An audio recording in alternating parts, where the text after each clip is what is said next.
Constitution spell out the fundamental rights of the individual and embed the democratic tenets that protect citizens from authoritarianism and abuse.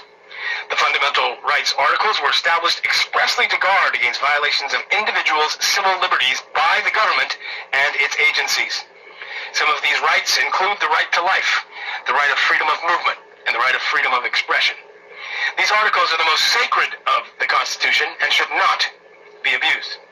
Article 29 of the Constitution makes provision for the rarest of occasion when these fundamental rights may be set aside.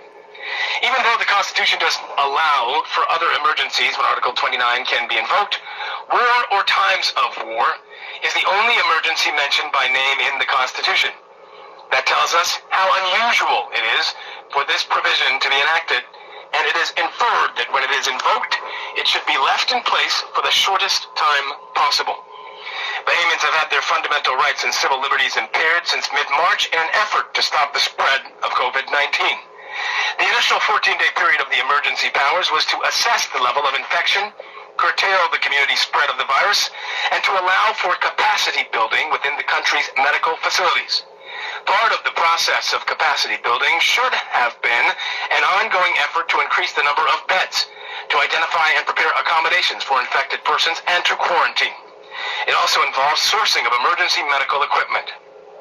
After a few weeks of lockdown and curfews, both the competent authority and Dr. Nakia Forbes, head of the Infectious Diseases Program in the Bahamas, expressed the view that the spread of the virus had been satisfactorily contained. Even though statistics confirm that view, the emergency powers orders were not lifted. It seems the Prime Minister's first and only response to spikes in COVID-19 cases is to lock down the population and to take away their civil liberties. This is a dangerous tendency.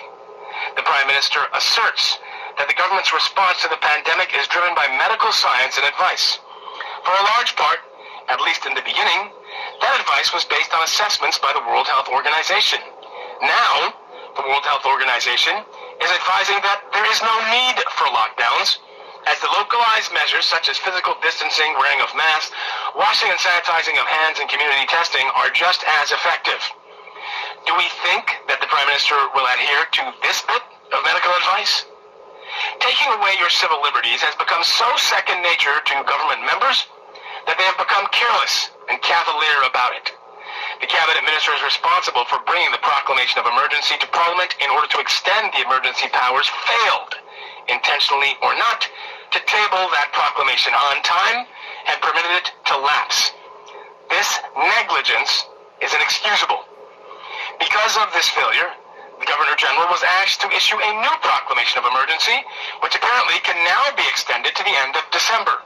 This is not in keeping with the spirit of the Constitution. Then the Senate met illegally on Friday, July 3rd, and attempted to lay the most recent proclamation of emergency on the table of the Senate in order to facilitate a debate on the new emergency powers. Fortunately, or maybe unfortunately, Senator Fred Mitchell saved the day in the Senate and brought the violation of the Constitution to the Senate President's attention. The Senate was then adjourned and met later that afternoon.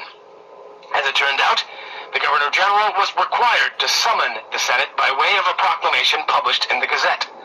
This requirement was necessary under the provision of Article 29.3, as the Senate was not due to meet within 5 days after the proclamation had been made. What sloppiness! What negligence! And this was a matter that was to impact the civil liberties of the population.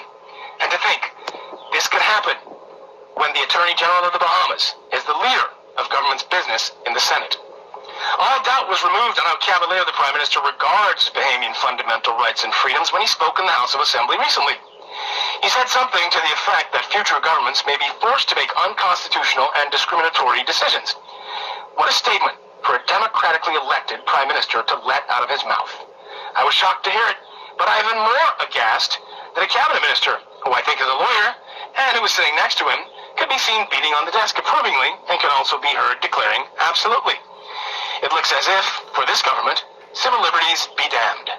The muted voice of the legal fraternity is also disturbing. There can never be an occasion when a government is forced to act unconstitutionally. Bahamians have been under lockdown and curfew for nearly 5 months now, and the competent authority does not expect or think he deserves criticism.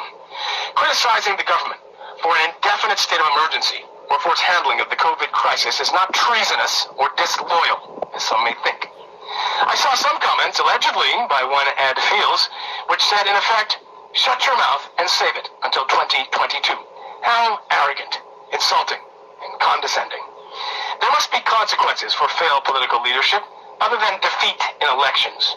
My hope is that some government, at some point, will find the urgency and need to repeal the Official Oaths Act and have public officers such as parliamentarians, judicial officers, and cabinet ministers swear fidelity to the Constitution of the Bahamas rather than to the British monarchy. This, perhaps, will encourage more accountability by public officers to citizens.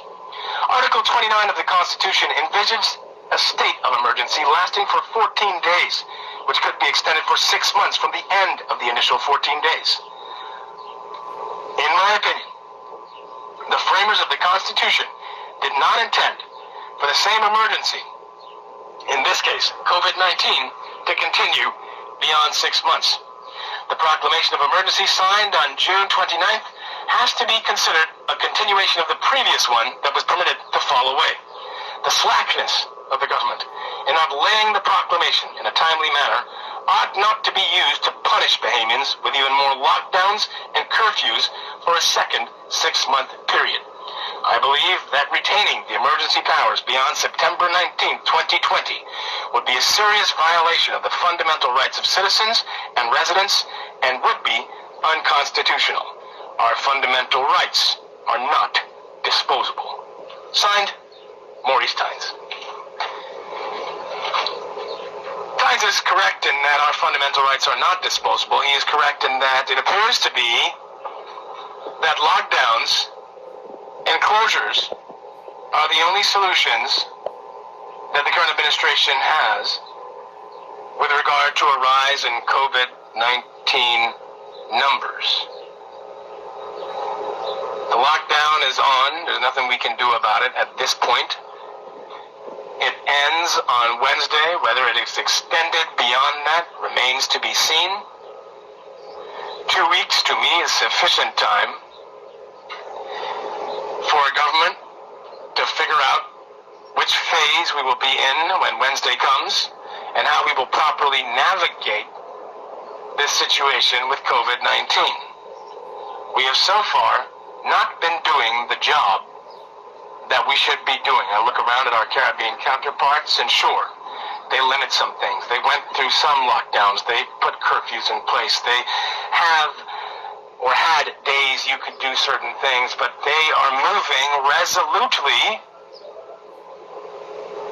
to return life to some semblance of normalcy. No major health organization on planet Earth recommends that lockdowns continue, that closures continue. No medical organization on the planet has given advice that we should do what we are doing. If local medical officials have done so, then they are not following the advice of global health organizations. The coronavirus ain't going nowhere. New Zealand locked down for weeks and weeks and weeks, and still the cases are popping up. It is a virus that is extremely contagious, and I do believe if you tested every single member of the population, you would see that far, far, far, far more people have it than the percentage of positive cases that have popped up so far. What we need to start doing, while we complain about the lockdown, because nobody likes being locked down. Some people apparently like locking others down, but nobody likes being locked down. Well, let me take that. I don't know what's going through y'all head. Most people don't like being locked down. Most people I talk to and I know. While we're doing this, and we're trying our best to cope, and not drive each other crazy, we need to be urging those in power to have a sensible plan to emerge from this.